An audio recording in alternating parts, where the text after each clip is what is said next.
اچھا ڈاکٹر صاحب، بڑی اچھی گفتگو ہو رہی ہے ہماری تصوف کے اوپر، اور صوفی کون ہوتا ہے، بیت کا، مرشد کا، اور اس سلسلے میں بڑی اچھی آپ نے ہماری رہنمائی کی.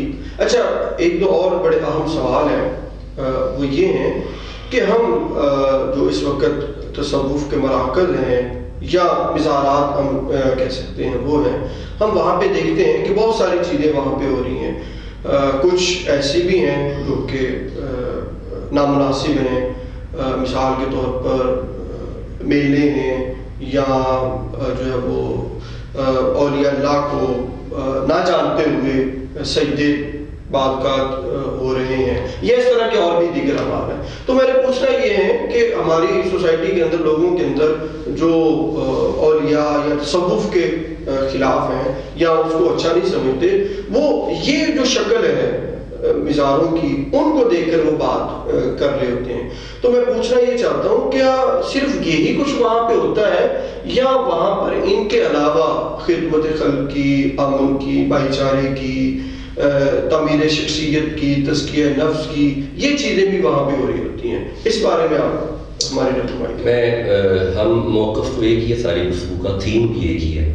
میں پھر دوبارہ عرض کروں گا کہ قطعاً ما برائے فطرت واقعات جو ہوتے ہیں، غیر شرعی رسومات، یہ تصوف نہیں ہے. تصوف دراصل قرآن و سنت کی تشریح کا نام ہے. سبحان اللہ. یعنی اپنے متعلقین کو صحیح عقائد پہ رکھنا، مریدین کو، اور قرآن و سنت کی تشہیر تسلسل سے کرنا، یہ تصوف ہے. یہ جو رسومات آپ بتا رہے ہیں اس وقت جو مزارات پہ ہیں، یہ ان صوفیات کی تعلیمات کا حصہ نہ تھا، نہ ہے. اچھا، تو پھر یہ کہاں سے آ گئی؟ یہ چونکہ ساری مخلوقیں مل کے رہتی ہیں، مخلوقات سارے مذاہب کے لوگ مل کے رہتے ہیں، تو مذاہب ایک دوسرے سے کچھ نہ کچھ لیتے رہتے ہیں. ہاں، یہ تو عکس و اکتساب ہے. ہاں جی. تو یہ یعنی آپ سمجھ لیں کہ مختلف مذاہب کی رسومات اس بر صغیر میں پرفارم کی جا رہی ہیں. ہاں، وہ پھر حصہ بن جاتی ہیں سوسائٹی کا، معاشرے کا، ورنہ کسی صوفی کی تعلیمات یہ نہیں ہے. جو بات آپ نے تعمیر شخص کی ہے نا، یہ ہے اصل میں تصوف. ٹھیک ہے. یہاں پہ جو آپ نے بر صغیر کی بات کی، کیونکہ ہم جب پوری دنیا کو دیکھتے ہیں تو بر صغیر کا جو کلچر ہے وہ دیگر دنیا سے تھوڑا ہٹ کر ہے. یا ہم عرب کی بات کرتے ہیں، افریقہ کی بات کرتے ہیں، یا ہم یورپ کی بات کرتے ہیں، آسٹریلیا یا یو ایس اے کی بات کرتے ہیں، تو وہاں کلچر اور طرح کا ہے. اور یہاں پر جو خاص طور پر جنوبی ایشیا ہے، جو ہم سب کانٹیننٹ یا بر صغیر کہتے ہیں، تو وہاں پر مذاہب کا ایک دوسرے کے ساتھ اخذ و اکتساب بہت زیادہ ہے.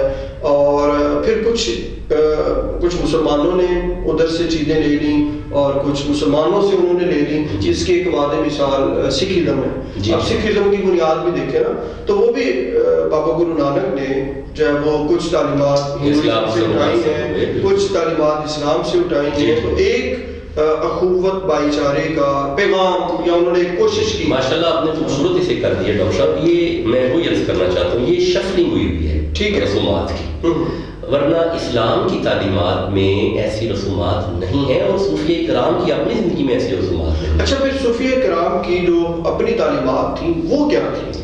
وہ پیور قرآن و سنت پہ مبنی. اگر آپ ان صوفیات کو غیر جانبدار مگر حق جانبوں پہ پڑھیں تو آپ محسوس کریں گے کشف المحجوب پڑھیں، غنیۃ الطالبین پڑھیں، راحۃ المحبین پڑھیں، فوائد الفوائد شریف پڑھیں، فتوحات مکیہ پڑھیں، رسالہ کشہریہ جو سب سے پہلے تصوف پہ جو مبنی کتب ہیں، تصوف کے نظریات پہ مبنی کتب ہیں، آپ ان میں پڑھیں گے تو آپ کو پیور قرآن و سنت کا عکس نظر آئے گا. جو قرآن و سنت کی تعلیمات ہیں ان کی توضیح نظر آئے گی. میں نے ان میں سے کچھ کتابیں دیکھی بھی ہیں، ساری تو نہیں دیکھی. تو ان میں ہمیں جو آپ نے شروع کے اندر بات کی اخلاقیات کی، کہ صوفی وہ ہوتا ہے کہ جو جس کی اچھی عادتیں ہوں اور معاشرے کے اندر ایک پازیٹیو میسج دے رہا ہو، خود بھی اچھا کر رہا اور لوگوں کو بھی جو ہے وہ اچھائی کی طرف لا رہا ہوں. جی. تو ان تمام جو تصوف کی کتب ہیں اس کے اندر ہمیں یہی امن بھائی چارہ. جی بالکل جی، اخوت اور ایک چیز جو خوبصورتی ہے اہل تصوف میں، بغیر کسی تخصیص کے انسان سے پیار کرنا. سبحان اللہ. یہ ملتا ہے بغیر یعنی کہ اس میں ذات پات، نسل، برادری، عہدہ، مال و دولت، جاہ و حشمت. وہ دیکھیں حضرت خواجہ معین کی زندگی دیکھے رحمہ اللہ، خواجہ غریب نواز معروف ہیں، خواجہ معین الدین چشتی اجمیری. آپ کی حیات میں ہندو بھی آتے، مسلمان بھی آتے، آپ سب تک پیغام حق پہنچاتے. پھر آپ کی تعلیمات کا اثر ہوتا کہ لوگ کلمہ پڑھتے، اسلام میں آتے، متاثر ہوتے. تو یہ ہمیں، اگر میں نے پہلے بھی عرض کیا ہے کہ تصوف وراثت رسول اللہ کی ہے. سبحان. نبی رحمت سے ملتا ہے. نبی رحمت مصلی پہ نماز کے لیے کھڑے ہوئے ہیں، غیر مذہب عورت نے آ کے کہا ہم بھوکے ہیں، آپ کو نمازوں کی پڑی ہوئی ہے. رسول اللہ نے نماز چھوڑی، جا کے اسے 2 جانور دیے. سبحان. اس نے ذبح کیے، جا کے اپنے قبیلے کو کھلائے. نماز کے بعد جب آپ فارغ ہوئے تو سارا قبیلہ کلمہ پڑھنے کے لیے آئے ہوئے. سبحان. یہ چیز ہے.